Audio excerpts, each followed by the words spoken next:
कुठल्याही योजना बंद केलेल्या नाहीत. लाडकी बहीण योजना आता 1500 रुपये सुरू आहेत आणि अजितदादांनी सांगितलं राज्याची आर्थिक परिस्थिती सुधारल्यानंतर आम्ही 2100 रुपये वस्तुस्थिती आहे. लोकाभिमुख कल्याणकारी योजना राबवल्या, त्यामुळेच विधानसभेच्या निवडणुकांमध्ये अतिशय मोठं यश, लँडस्लाइड विक्ट्री आपण म्हणतो त्याला, अशा प्रकारचं मॅन्डेट लोकांनी दिलं. आणि म्हणूनच विरोधकांकडे विरोधी पक्ष नेता बनवण्या इतकं देखील संख्याबळ लोकांनी ठेवलं नाही. याचा अर्थ या महाराष्ट्रातल्या जनतेने शिवसेनेवर शिक्कामोर्तब केलं, धनुष्यबाणावर शिक्कामोर्तब केलं आणि विधानसभेच्या निवडणुकीमध्ये आपल्याला विजय मिळवून दिला. आता विधानसभा निवडणुका जिंकलोय.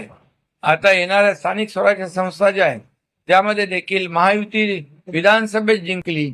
आता महायुतीचा भगवा झेंडा पुन्हा या स्थानिक स्वराज्य संस्थांच्या निवडणुकांमध्ये फडकल्याशिवाय राहणार नाही आणि त्याचं सुरुवात कधीच झालेली आहे. आणि म्हणून निवडणुका डोळ्यासमोर ठेवून आम्ही कधी काम करत नाही.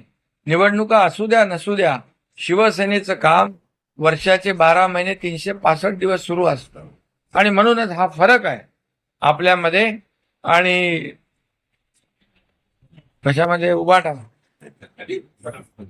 आणि म्हणून मी आपल्या सगळ्यांचं स्वागत मनापासून करतो.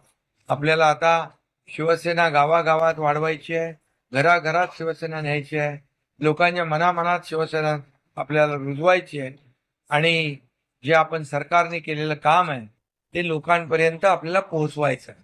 आणि त्यामुळे मला वाटतं आता नवपाडा बिक्यावीन या भागामध्ये आपला किरण कुठे गेला?